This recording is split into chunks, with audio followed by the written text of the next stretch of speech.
Soir en débat, le tabou de l'inceste. Bonsoir Arnaud. Oui, comment briser ce tabou? C'est un sujet sensible, vous le disiez Katia, sujet douloureux. On en parle ce soir sur ce plateau parce qu'il y a eu d'abord un rapport parlementaire, puis une proposition de loi. On va évidemment en parler, on va la disséquer. Elle sera débattue demain. Son objectif, lever le tabou parce qu'il y a véritablement un tabou sur ce sujet. On va bien sûr essayer d'en savoir plus sur ces victimes d'inceste. Alors le mot n'existe pas juridiquement, on y reviendra longuement. Et justement, cette proposition de loi, entend inscrire le mot inceste dans le code pénal. Ça serait une petite révolution. On en parle évidemment avec nos invités, on en parle avec vous, avec toutes les questions que vous avez posées sur le site forum www.lcpan.fr. Et puis on en parle, et vous connaissez évidemment la formule de notre émission, on en parle comme chaque soir avec nos sentinelles citoyennes. Elles sont en direct. Ce soir, 2 sentinelles sont avec nous. Il est psychologue clinicien, anthropologue. Il a un site www.enfancedanger.com. Ce site s'affichera quand vous parlerez. Merci à vous, Hillel, d'être avec nous. Et puis Romain est avec nous. Il est président du collectif français des victimes de l'inceste, CFVI. Vous avez vous aussi un site. Il s'affichera lorsque vous parlerez, www.cfvi.fr. Merci à vous. Et puis sur ce plateau, 4 invités. L'auteur de cette proposition de loi, d'abord Marie-Louise Faure, bonsoir. Bonsoir. Députée UMP de Lyon. Vous avez été chargé par Jean-François Copé de plancher sur le sujet. Vous avez fait un rapport, il est devant vous, et puis une proposition de loi qui sera débattue demain à l'Assemblée nationale. On va la disséquer. Proposition principale, on y reviendra dans quelques instants, c'est d'inscrire le mot inceste, puisque le mot n'existe pas, dans le code pénal. On écoutera évidemment vos arguments, puis il y a des arguments de prévention aussi, c'est important. Merci d'avoir répondu à notre invitation. Face à vous ce soir, Georges-Paul Langevin, bonsoir. Bonsoir. Député socialiste de Paris, vous êtes délégué à la protection de l'enfance. Et je rappelle dans le 20e, et je rappelle que vous êtes avocate, parce qu'on aura sûrement un débat de droit, parce que c'est évidemment un sujet douloureux, un sujet intime, mais c'est un sujet juridique. On en parlera probablement avec vous dans quelques instants sur l'opportunité ou pas d'inscrire dans le code pénal ce mot inceste. Et puis avec nous, 2 experts de ce dossier. D'abord Isabelle Aubry, bonsoir. Bonsoir. Vous êtes fondatrice, présidente de l'Association internationale des victimes de l'inceste, EVI. Vous avez été victime de l'inceste, vous le racontez douloureusement, tragiquement dans ce livre. La première fois, j'avais 6 ans. Témoignage presque pas brut, mais d'une violence extrême. Vous racontez votre calvaire. Merci d'être avec nous. On écoutera votre sentiment sur cette proposition de loi, puis sur vos revendications en quelque sorte. Est-ce que vous avez le sentiment que ce texte va assez loin? Merci en tout cas d'être avec nous. Vous souhaitez, je vous cite et on y reviendra, vous souhaitez criminaliser l'inceste, qu'il devienne un crime, je vous cite, spécifique et imprescriptible. Voilà. Merci beaucoup d'être avec nous. Puis, dernier invité, Luc Massardier, bonsoir.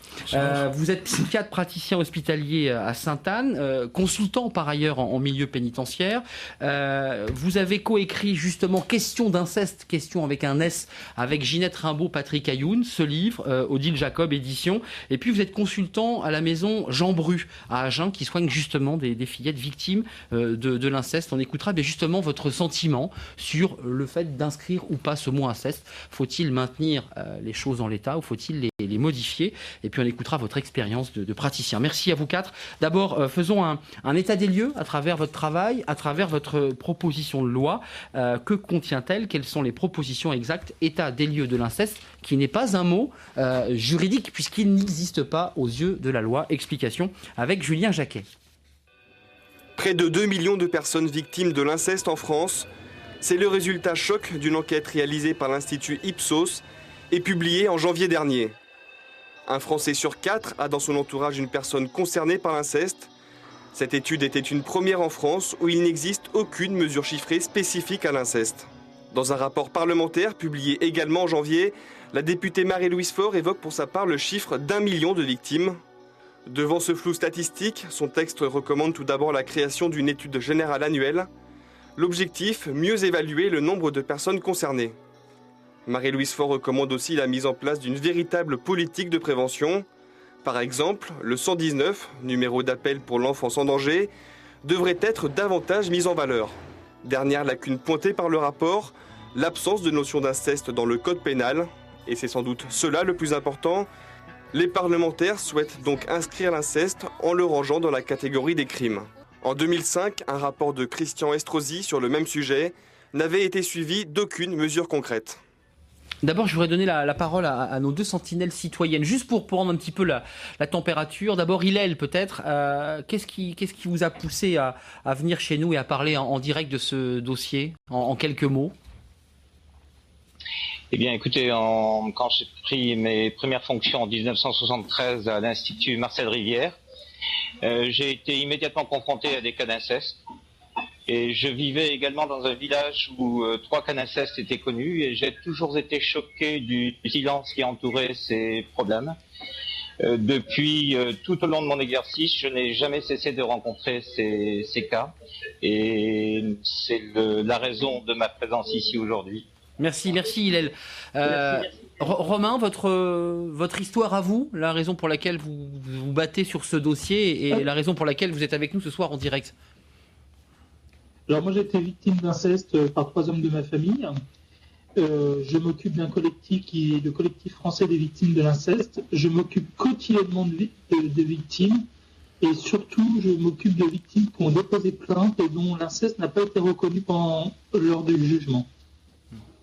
Vous exhumez la parole. Merci à vous deux, Romain et Hillel. Vous allez avoir la parole évidemment dans quelques instants, mais j'aimerais donner la parole à l'auteur de la proposition de loi, parce que sans lancer de polémique, quand on travaille sur le dossier, d'abord on voit la difficulté pour accéder aux chiffres. Moi j'ai été dans l'incapacité d'accéder à des chiffres concrets.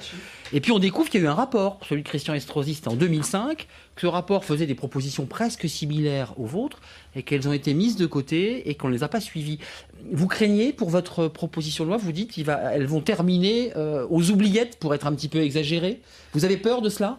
Bon, écoutez, pourquoi c'est si difficile ? Ce projet de loi est co-signé par 150 parlementaires de tous bords. Donc j'espère que non, qu'elle ne se passera pas aux oubliettes. Bon, depuis 2005, il y a eu un certain nombre de faits d'actualité qui n'avaient d'ailleurs pas été révélés au moment où j'ai fait le travail sur l'inceste. Et puis cette loi, elle a voulu être le reflet et surtout mettre au centre de la problématique la victime. Je n'ai pas essayé de faire en sorte que les gens soient plus punis, moins punis. Ce que j'ai voulu, c'est que la victime soit reconnue, parce que j'ai été confrontée dans la fonction qui est la mienne, lors d'une de mes permanences, avec ce problème de l'inceste, et que je me suis trouvée fort dépourvue. Donc ce que j'ai essayé de faire, peut-être parce que je suis une femme, j'en sais rien, mais de coller au quotidien de la victime et d'essayer de construire une loi qui permette à la fois à la victime d'identifier ce qu'elle a vécu, et donc que ce soit reconnu par la justice. Avec le mot inceste. Parce que quand on tourne le code pénal, ça n'existe pas. Voilà, avec le mot inceste, qui n'est peut-être pas un terme juridique, mais après tout, la loi, elle est faite pour faire changer les choses. Et puis, permettre à la victime d'identifier ce dont elle a été victime, justement. Avant d'aborder la question juridique, Georges Paul-Lanvin, pourquoi on a le sentiment que c'est extrêmement compliqué ? Est-ce que ça a un lien direct avec le tabou du sujet ? On a l'impression que tout est compliqué quand on veut parler de l'inceste. Les chiffres, l'accès aux informations, tout est très difficile. Je pense que c'est à la fois un tabou absolu dans des sociétés comme les nôtres, et en même temps, ce sont des situations qui sont en général où tout le monde est dans le déni et dans le silence. Donc effectivement, je trouve qu'il est important de parler de ce sujet et de l'aborder dans une proposition de loi. Ce que je regrette, et je l'ai dit à Madame Faure le jour où nous avons été saisis en commission, c'est que précisément les uns et les autres, par notre exercice, moi en tant qu'avocate, j'ai été amenée à diverses reprises à plaider ce genre d'affaires, et effectivement, on est dans des situations où la charge émotionnelle est très importante. Bon, mais en même temps, être démuni, comme on entendait. Oui, parce que si vous voulez, c'est vrai que quand on plaide pour un enfant, par exemple, qui a été victime de ce genre de choses, il est clair que les questions de preuve, par exemple, les questions d'arriver à établir des faits parfois très anciens, sont extrêmement difficiles. Bon, ce que moi je déplore, et je crois que c'est important que vous ayez posé cette question. En même temps, vraiment, je regrette, s'agissant d'un sujet qui, comme vous l'avez dit, transcende les appartenances politiques, moi je regrette qu'on n'ait pas eu la possibilité de travailler ensemble sérieusement sur le sujet. Par exemple, d'entendre les gens qui sont compétents. Parce que, encore une fois, on sera amené à se prononcer demain sur ce sujet sans avoir eu l'occasion d'échanger, d'entendre tout le monde, de réfléchir ensemble. Et je pense que c'est un peu dommage, parce qu'avec un peu de temps, on serait sans doute parvenu à faire des propositions ou à trouver des axes qui soient des axes plus consensuels, où là, on est un petit peu dans le flou. Un travail peut-être plus collectif. Isabelle Aubry, je reviens à l'inceste, parce qu'on a entendu l'argument de Georges Paul-Lanvin, mais sur cette question de la difficulté de lever ou de briser le tabou, vous l'entendez ? Vous dites qu'on a avancé, ou qu'on est toujours, quand on parle de ce sujet, face à un mur, et que c'est extrêmement compliqué, parce que c'est douloureux, parce que c'est l'intime. Mais c'est toujours compliqué. Ah oui, bien sûr. D'ailleurs, j'ai rencontré Madame Langevin quand elle était à l'hôtel de ville de Paris pour lui parler de ce sujet. Je lui ai proposé de travailler sur ce sujet. Vous vous souvenez pas de moi ?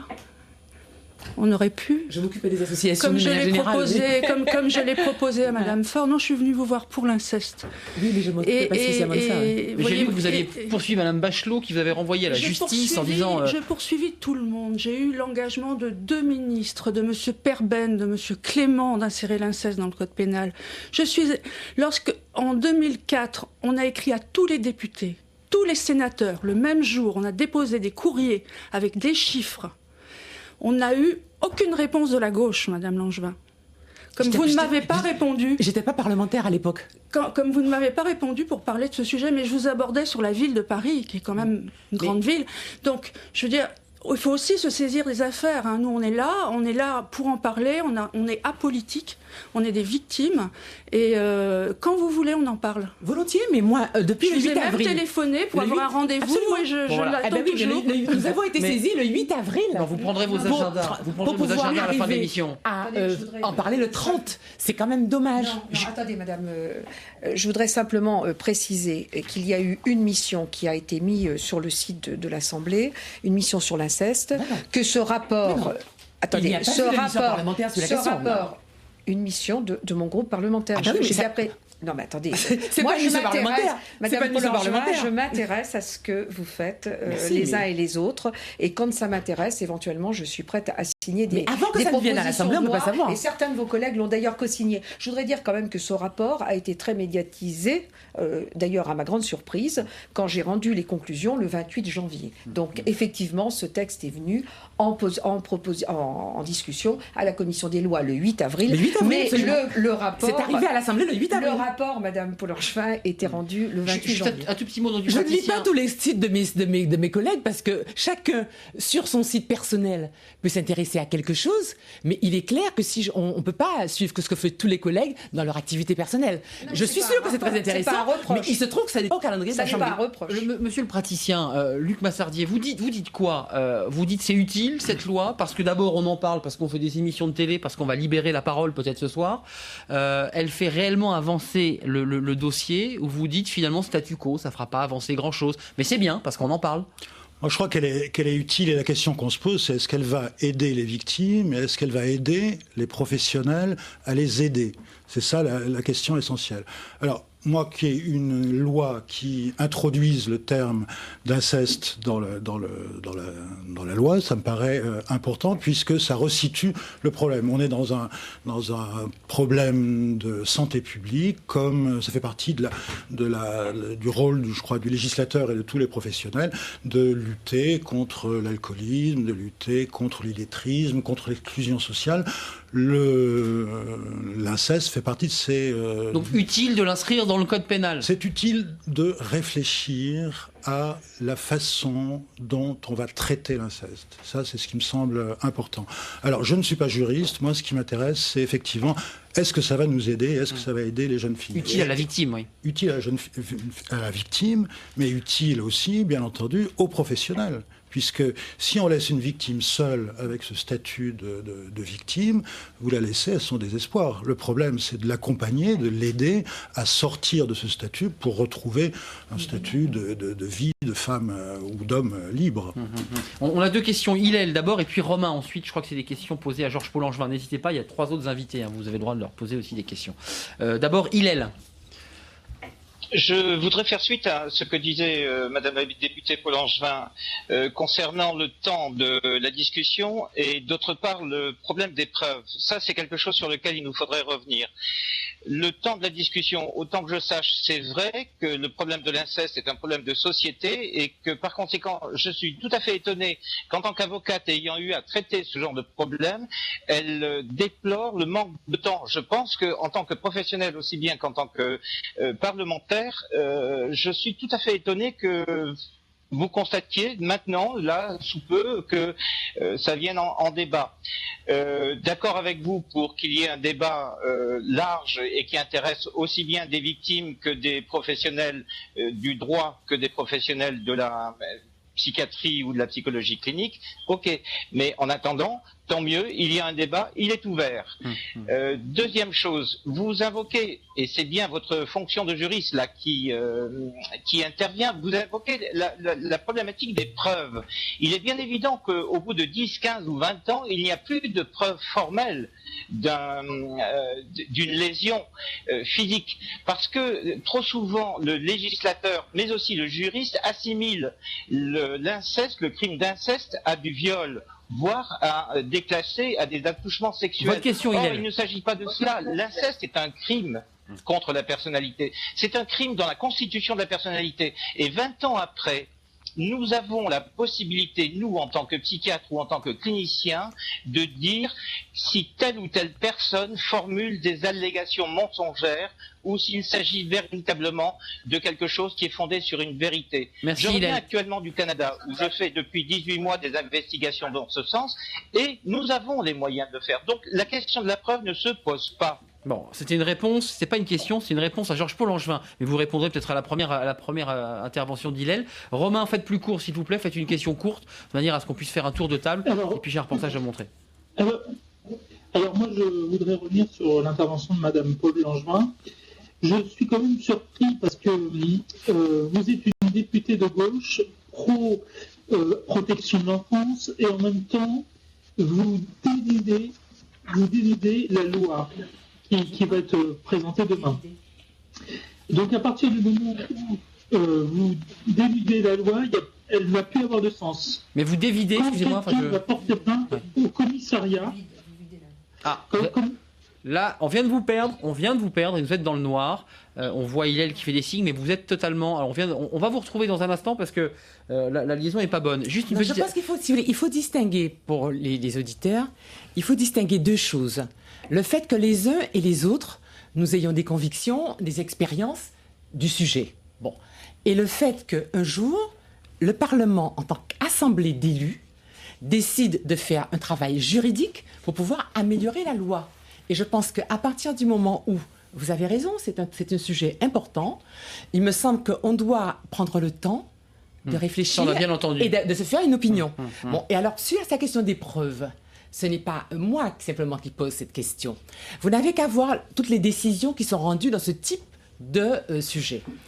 Et vous avez très facilement une juridiction en première instance qui condamne et la cour d'appel qui acquitte, ou l'inverse. Parce qu'à chaque fois, il y a un débat qui est, je pense, souvent d'ailleurs extrêmement pénible pour la victime. Il y a un débat pour savoir qu'est-ce qui s'est passé. Et je pense que le fait que nous soyons tous extrêmement émus par la parole des victimes et par le drame des victimes ne nous empêche pas de constater que les juridictions ont souvent beaucoup de mal à se faire une opinion et à condamner. Un petit mot, Isabelle Aubry, parce que c'est une question de fond, ça, effectivement, la question de la preuve et ce face-à-face de parole contre parole qui est d'une violence terrible d'ailleurs. Alors, c'est une objection qui est tout le temps formulée. Et moi, je dirais qu'à la limite, il est plus facile de prouver qu'il y a eu inceste 20 ans après que immédiatement après les faits. Parce que souvent, les victimes, 20 ans après, elles sortent du déni, donc les souvenirs remontent. On peut découvrir aussi qu'il y a eu d'autres victimes. Et on peut ainsi réunir des preuves. Voilà. Et nous, on voit très régulièrement des adultes porter plainte. Et heureusement, on a rallongé la prescription parce qu'un agresseur, il ne fait pas qu'une victime. Hein, souvent, il en fait plusieurs, vous le savez. Et quand on a plusieurs victimes, et ben là, on peut condamner. Donc, quand c'est tout de suite après et que c'est un enfant, l'enfant, il ne peut pas parler. Même s'il y a eu des pénétrations, il n'y a pas de traces. Donc, à la limite, ça va être un classement sans suite, et puis voilà, comme d'habitude. Voilà. Ce qui prouve qu'il y a très peu d'affaires. Vous voyez, vous dites comme d'habitude. Oui, comme d'habitude, parce qu'on ne sait pas juger l'inceste en France. On ne sait pas. Par exemple, un enfant qui se rétracte au Canada, c'est un début de preuve. En France, il se rétracte. Et voilà, comme à Outreau. Isabelle Aubry, je voulais dire que ça fait évidemment écho à Outreau, au recueillement de la parole de l'enfant. Vous l'évoquez dans votre texte. Hein. Oui. Un petit mot, parce que j'ai le reportage et un témoignage. Moi, je voudrais quand même préciser une chose. C'est vrai que le code pénal s'est beaucoup amélioré en matière de pédophilie, on va dire générale. Bon, je pense qu'il est indispensable de remettre le mot inceste, parce que c'est quand même quelque chose qui est intrafamilial. Et ce que je voudrais dire, c'est pas tant le tabou que je veux mettre en avant. Je veux lever le non-dit du tabou. parce que le tabou, il faut qu'il demeure, parce que c'est barrières et règles, la société. Par contre, il faut lever le non-dit de façon à ce que les enfants, les adolescents, et là, on rejoint votre problème de prescription, soient en capacité d'identifier ce qui leur arrive. Parce que c'est intrafamilial, c'est quand même assez particulier. Et c'est la raison pour laquelle, d'ailleurs, j'ai souhaité qu'en matière de prévention, l'école, qui est le deuxième pilier de la vie de l'enfant, le premier pilier, c'est le pilier familial, le deuxième pilier, on va dire, c'est l'école.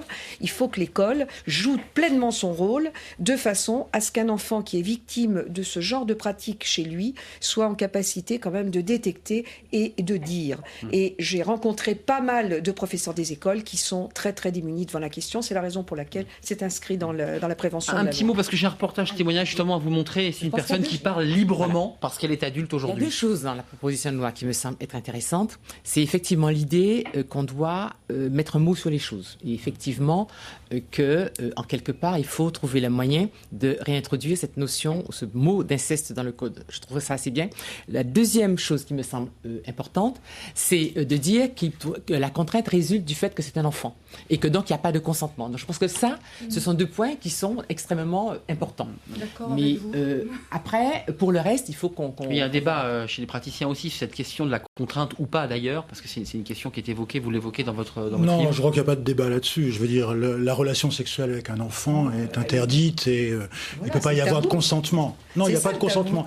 C'est même pas un tabou, c'est un fait, il n'y a pas de consentement de l'enfant. Je voudrais vous montrer ce reportage. Mais les juridictions le recherchent souvent. Oui, mais il faut pas. Il faut qu'elles arrêtent de le faire. C'est quoi je dis là-dessus, je suis d'accord avec vous. Voilà, merci. Je voulais vous montrer ce reportage. Je voulais vous signaler quand même qu'un certain nombre de questions qui ont été écrites et que vous découvrez au fur et à mesure de l'émission, n'engagent que les auteurs de ces questions qui ont signé un certain nombre de questions et des propos parfois un peu choquants, mais ces questions, on a décidé de bien les passer à l'antenne pour que vous les découvriez. Évidemment, elle présente la palette de l'ensemble des personnes qui témoignent sur le site forum 3W. Reportage tout de suite, je vous l'avais promis, c'est le témoignage d'une personne qui est devenue adulte. Les faits ont été commis, elle avait 13 ans par son oncle, elle a aujourd'hui 28 ans, elle peut parler, elle a pu se reconstruire, regarder son parcours du combattant pour se reconstruire, et elle peut enfin raconter devant une caméra son calvaire. Regardez ce reportage, ce témoignage de Julia Lecorrec et de Mathieu Verlaine. Bénédicte a subi un inceste, un mot qu'elle n'a pas tout de suite associé à son histoire. J'avais 13-14 ans et les premiers gestes ont été plutôt des gestes que je qualifierais de déplacés. Et en fait, c'est allé crescendo jusqu'à des attouchements sexuels. Et du coup, je savais bien qu'il y avait quelque chose de grave. J'avais compris que c'était pas normal, mais j'arrivais pas pour autant à mettre un mot dessus et encore moins à dire non. Son agresseur est un membre de sa famille, son oncle. Alors, pendant plusieurs mois, elle se tait. Et puis, un jour, elle parle, enfin, grâce à sa thérapeute.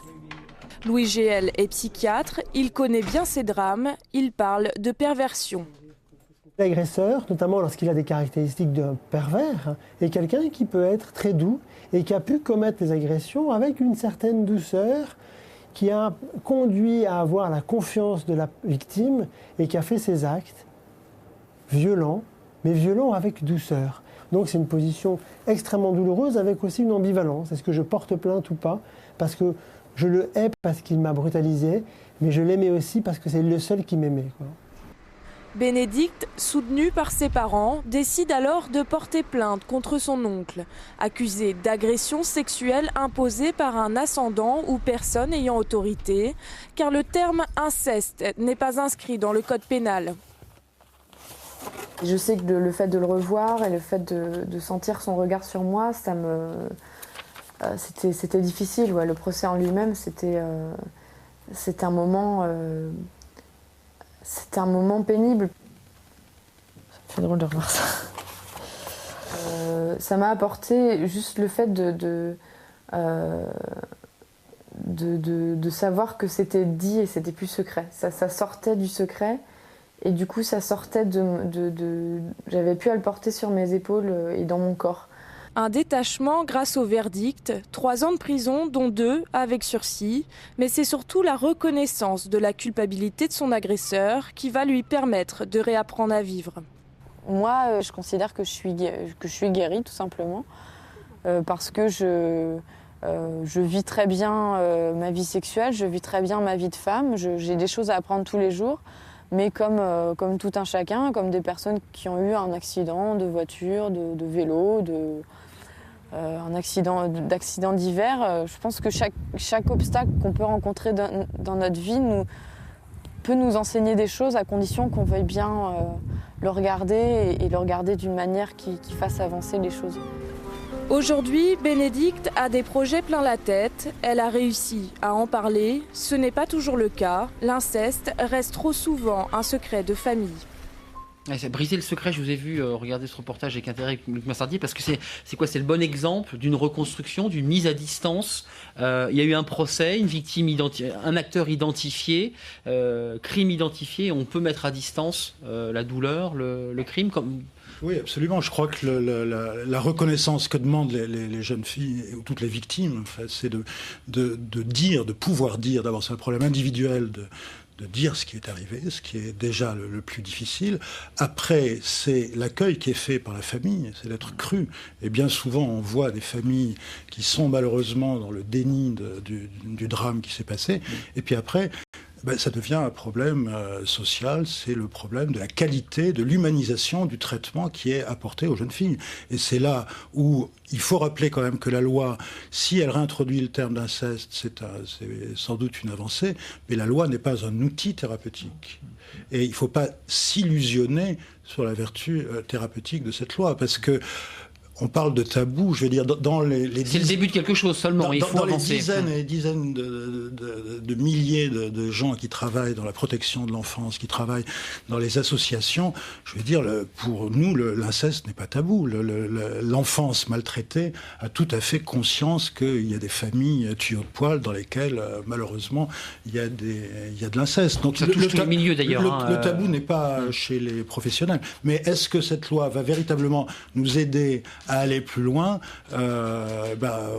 c'est la question, on verra. Isabelle Aubry, vous dites qu'il faut aller plus loin, vous parlez de crime. Tout à l'heure, je vous évoquais, je vous présentais avec ce crime imprescriptible, qui est un mot important. Le mot est plus fort encore. On inscrirait l'inceste, mais on le reconnaîtrait comme un crime. C'est important pour vous, ce mot crime?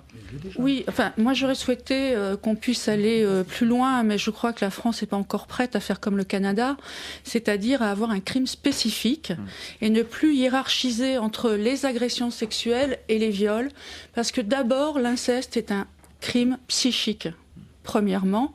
Et deuxièmement, le problème qu'on a en France, c'est que notre justice a très peu de moyens. Elle est 29e au niveau de l'Europe. Donc, qu'est-ce qu'on fait? C'est que les viols d'enfants, eh bien, on les correctionnalise. Et ça, c'est insupportable parce que, la société se fait le complice de l'agresseur. 2, la peine est moindre. 3, ça, c'est handicapant pour se reconstruire. Je vous ai vu lever les yeux au ciel quand vous avez entendu la peine prononcée contre l'oncle, cette personne qui témoignait dans le reportage de Julia Lecorrec. 3 ans, 2 ans avec sursis, 1 an ferme. C'est pas suffisant. Il faut aussi être plus dur dans la sanction. Isabelle Aubry, je demanderai aussi l'avis, évidemment, à Marie-Louise Soir. Je dirais qu'il y a déjà 90% des victimes qui portent pas plainte. Sur celles qui portent plainte, il y a 80% de classement sans suite. Et ensuite, qu'est-ce qu'on voit sur les sondages qu'on fait auprès de nos membres? C'est qu'il y a à peine 3% des agresseurs qui vont en prison. Le reste, qui s'en occupe? Les enfants.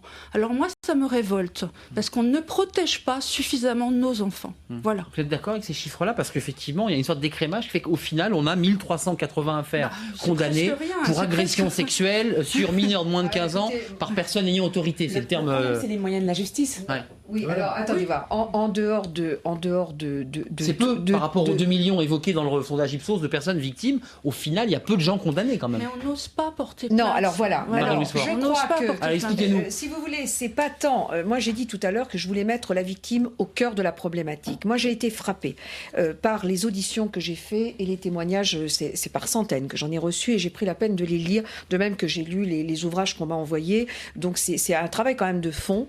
J'ai été vraiment consternée d'entendre chaque témoignage commencer par « j'ai honte ». Et on a d'autant plus honte qu'on a la sensation d'être victime de quelque chose qui n'est pas reconnu par la société. Donc je pense quand même que le fait de l'inscrire dans la loi, le fait de l'inscrire dans le code pénal libérerait la parole.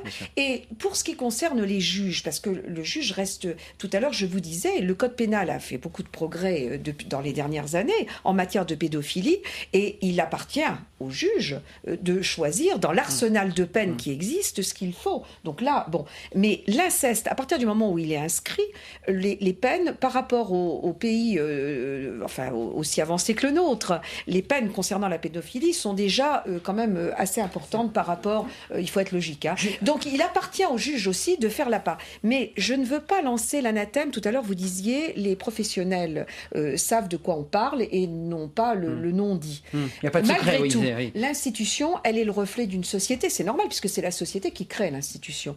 Je crois qu'à partir du moment où la société va reconnaître l'inceste en tant que tel, eh bien l'institution, elle sera libérée beaucoup plus pour faire en sorte d'écouter les victimes et de pouvoir les amener à la résilience. Je vous donne la parole. Je crois vraiment que c'est important, ça. Un petit mot sur c'est une question importante, le rapport entre le législateur et une question d'ordre privé, familial, moral. Est-ce que la loi peut légiférer sur cette question? Est-ce que ça peut faire avancer le dossier? C'est une question quand même. Oui, mais je veux dire... Non, mais sans faire de critique particulière à votre travail. Mais c'est une vraie question malgré tout. Mais le pari que vous faites, parce qu'il s'agit d'un pari, c'est que ça... Non, mais il s'agit d'un pari, parce que l'arsenal judiciaire, les juges, les magistrats l'ont, c'est déjà criminalisé. Le viol par ascendant est déjà très largement puni et très largement sanctionné. Mal puni, dit Isabelle Aubry, pas suffisamment en tout cas. Ben, écoutez, là, je crois qu'effectivement, c'est des problèmes d'épidémiologie et de chiffres on n'arrivera jamais à être d'accord. Moi, en tout cas, ce que je vois dans ma pratique, c'est, avec ma casquette de travailler en prison, moi, je vois des pères incestueux qui sont condamnés à des 16, 17, 18 ans. Et c'est la peine habituelle qui est donnée. C'est 30% des cours d'assises maintenant. Il faut savoir que... Oui, 30, moi j'ai eu 20, enfin il y a une bataille encore sur les chiffres là. Donc les juges ont tout l'arsenal, je crois, législatif pour sanctionner ce qui est un crime. D'ailleurs, c'est criminalisé, c'est un crime. Vous êtes en train de scier un peu la branche sur laquelle on assoit, parce que si les juristes ont tous les outils, pourquoi... Il y a une chose qu'on peut rajouter, parce que dans la loi, on a rajouté les tantes, les oncles, les frères, les sœurs, tous les collatéraux, parce qu'on croit toujours que l'inceste, c'est le père et la fille, mais non, c'est à peine 30%. Voilà, c'est le reste, il y a des femmes aussi qui passent à la... L'utilité, un petit mot, puis il est... C'est effectivement, à mon avis, c'est vraiment une vraie question qui se pose dans cette proposition, c'est de savoir si on introduit effectivement l'inceste dans le code pénal, quelle va être la définition de la famille, qui va être... Oui, mais dans le code civil, justement, il y a d'une part des incestes absolus, où la prohibition au mariage est absolument ne peut pas bouger, et vous avez des cas où elle peut être levée. Donc il y a une différence. Et je constate aussi que dans le rapport de M. Estrosi en 2005, ce n'était pas exactement les mêmes conclusions sur la définition de l'inceste. Donc je pense que ça aussi, on a besoin de réfléchir. Il y a un problème de chiffres, excusez-moi, mais il y a un problème de définition de l'inceste, parce que là aussi, il y a un vrai débat autour de où s'arrête la fratrie, quels sont les cas, le beau-père ou pas, par exemple. Si vous me permettez, on a repris le cadre du Code civil. Et ce que je voudrais quand même signaler, j'ai souhaité vraiment, parce que c'est vrai que ça traîne depuis déjà longtemps, que la loi puisse être applicable dès à présent. Donc il n'était pas question de créer une nouvelle qualification, parce qu'il y aurait eu le phénomène de rétroactivité de la loi qui ne peut pas exister. Et donc ce qu'on a fait, on a fait une interprétation des choses existantes en incluant l'inceste dans le code pénal. Et je crois que c'est ça l'intérêt. Je vous ai dit tout à l'heure, moi ce que je souhaite, c'est que les victimes soient reconnues, soient accompagnées, et je voudrais vraiment qu'on dise un mot de l'accompagnement qui est prévu, de la prévention sur les chaînes, par exemple, de la télévision publique, etc. Parce que je crois fondamentalement que ça peut faire avancer les choses. Je ne vous dis pas que ça va tout résoudre. Hillel, un petit mot. Allez-y, Hillel, court s'il vous plaît, parce que vous vouliez intervenir à des propos d'Isabelle Aubry il y a quelques minutes. Hillel, et puis on a retrouvé Romain. Oui, Isabelle Aubry disait on ne sait pas juger l'inceste, et c'est tout à fait vrai. Et pour rebondir sur ce que disait le docteur Massardier, dès qu'il s'agit de terrain, moi je suis à l'autre bout du terrain, et je suis désolé, mais j'ai à constater un peu trop souvent que les victimes d'une ne sont pas accompagnées par manque de compétences très souvent sur toute la chaîne, aussi bien celle des avocats, des juristes, des juges et des psychologues. Et se pose donc la question de la définition de l'inceste, mais aussi qu'il existe un observatoire qui permette effectivement chaque année de rendre compte de la situation à ce niveau-là. Ça n'est pas possible autrement. Je vous disais, je reviens du Canada et ceci existe. Et ce serait simple pourtant dès maintenant de le faire. Et de manière à aussi répertorier de manière très claire exactement pour qu'il n'y ait plus de bataille de chiffres. On est très en retard par rapport à tous les pays anglo-saxons sur la question. Ça, c'est clair. Romain, court, parce qu'on va parler de la prévention et du travail aussi que vous souhaitez, parce que c'est évoqué, c'est important le travail en amont, puisque là on est sur l'aval, mais essayer de savoir ce qu'on peut faire pour éviter ou diminuer. Romain, votre question, on vous a retrouvé à l'image. Moi, je voudrais revenir sur ce que disait sur Madame Aubry, sur le crime. Moi, je dirais plutôt que c'est un crime contre l'humanité. On touche à l'enfant. Et l'enfant, il ne va pas se reconstruire en 10 minutes. Il va falloir des années et des années. Et alors, quand l'enfant va aller porter plainte auprès du commissariat, souvent dans les commissariats, on les traite comme des criminels. Alors qu'en gendarmerie, il y a une vraie prise en charge de la victime, du début à la fin. Donc, il y aura un distinguo.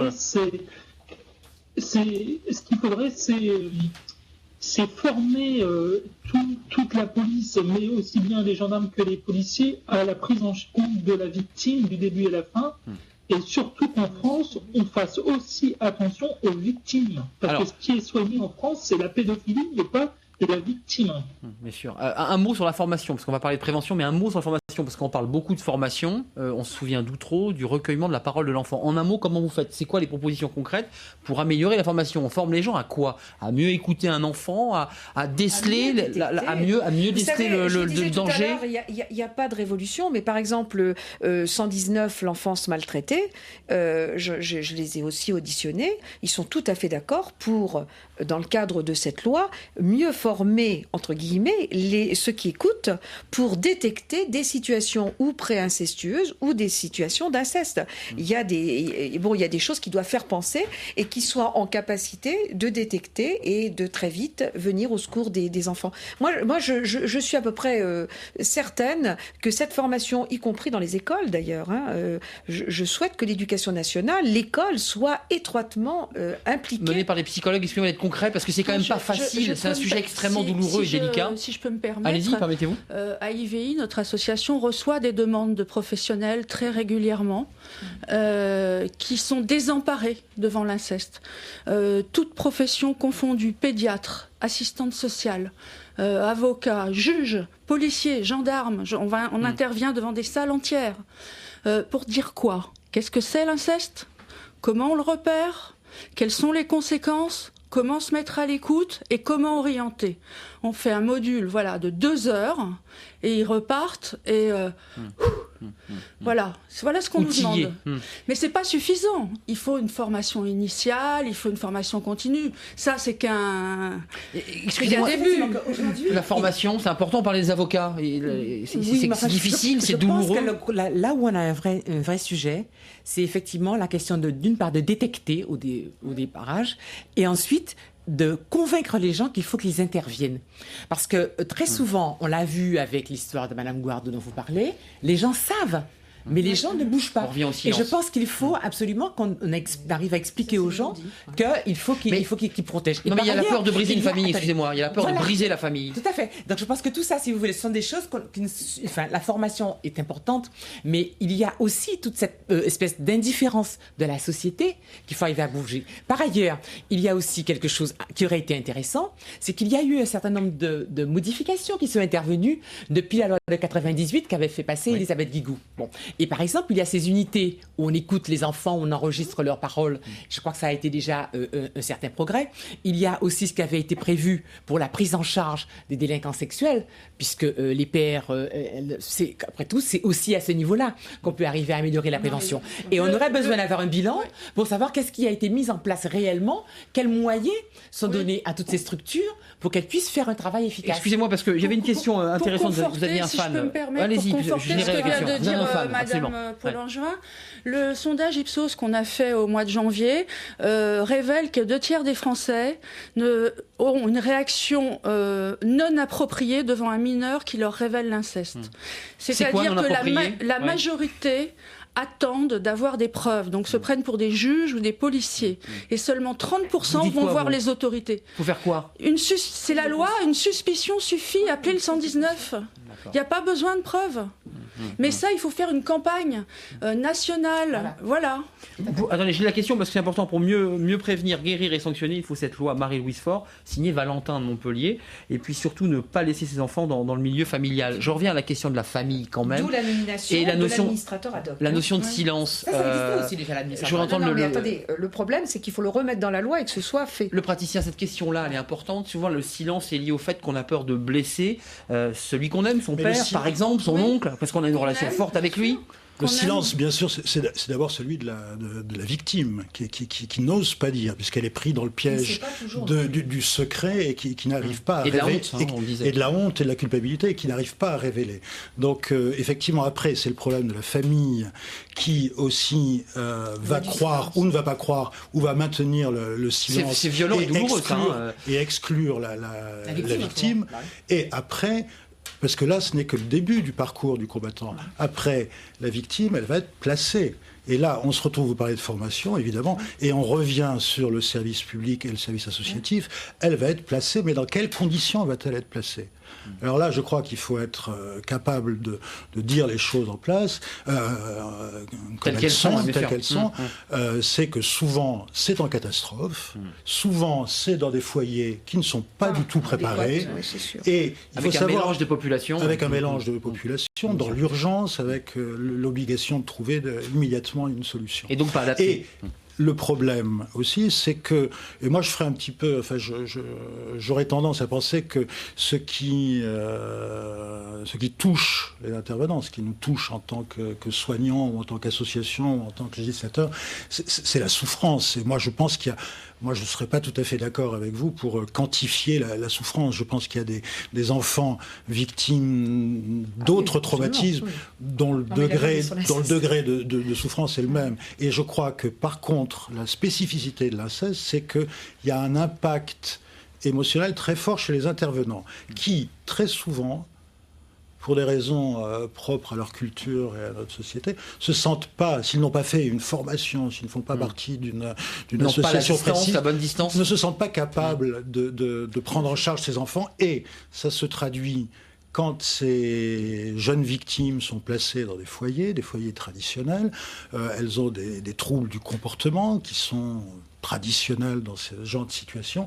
Et très souvent, on s'aperçoit que la réaction des éducateurs, c'est de dire « Ah, c'est la faute de l'inceste, donc on n'est pas capable, donc on va la déplacer ». Et finalement, on arrive à un parcours véritablement chaotique de certaines victimes qui passent d'un foyer à un autre, etc. Isabelle et on les enquiste dans cette identité de victime qu'on ne sait pas prendre en charge. Il nous reste 2 minutes, c'est une mauvaise nouvelle parce qu'on est bien ensemble, mais vous avez vécu ce parcours chaotique et difficile avant de monter votre association et de vous battre ? Moi, je suis passée par toutes les couleurs de l'arc-en-ciel, par toutes les maladies et troubles du comportement. Et il y a une chose que j'aurais aimé rajouter, c'est que pour pouvoir faire de bonnes formations, pour pouvoir bien suivre les victimes, créer des outils thérapeutiques, il faut de la recherche. Voilà. Et aujourd'hui, en France, il y a 0 recherche sur l'inceste. Rien. C'est le non-dit dans tous les domaines. Rien. Recherche, précisément quelques mots. Recherche sur les causes de l'inceste, sur qu'est-ce qui déclenche un inceste, c'est ça ? Les conséquences, comment soigner, tout ce qui est fait à l'étranger et qu'on ignore superbement. Des techniques de soins de groupe qui existent à l'étranger depuis 20 ans, qui ont fait leurs preuves, qu'on ne met pas en France. Et puis aussi des études pour savoir combien il y a de victimes. Tout simplement. Bon, la boucle est bouclée. Il nous reste 30 secondes pour conclure. Il faut aussi des choses thérapeutiques et du social. Et je crois que ça aussi, ça fait partie de la prise en charge de l'inceste. Moi, j'espère que demain, la loi sera très largement votée parce que il faut commencer, il faut y aller et il faut veiller surtout. Et j'attends le rapport du ministère de la Santé pour la fin de l'année, veiller justement à la prise en compte de ce que vous évoquiez à l'instant. Ça, c'est indispensable et c'est dans le cadre de la réforme de la médecine légale. Vraiment pour conclure, parce qu'on est en retard. Pour conclure, pour dire qu'il n'y a pas qu'une vision négative de la situation, je veux dire, il y a des associations, il y a des professionnels qui innovent en la matière. Et moi, je voudrais parler en 2 mots du foyer d'Agen, dans lequel le docteur Nicole Bru, a donné sa maison familiale, a géré sur ses fonds propres une association qui accueille des victimes d'inceste. Et que ça fonctionne plutôt bien. Le foyer Jean Bru, si je ne m'abuse, c'est bien cela, à Agen. Voilà, l'adresse est prise, et puis peut-être que si vous voulez de renseignements, bien écrivez-nous sur le site forum www.lcpn.fr. On suivra de près bien ce débat à l'Assemblée. Merci à vous, merci à vous quatre. Merci Isabelle Aubry. Votre livre, La première fois j'avais 6 ans, et puis Question d'inceste, question avec un S, coécrit avec 2 de vos confrères. Voilà, merci de nous avoir suivis, merci de nous avoir écrit. Merci à Hillel et à Romain. Et puis demain, alors on change de sujet, on s'intéresse à la loi Hadopi, on s'intéressera au couac de la majorité. Elle repasse à l'Assemblée nationale, ça fait rire nos invités sur le plateau. Commencez à nous écrire www.lcpn.fr. À demain. Bonsoir.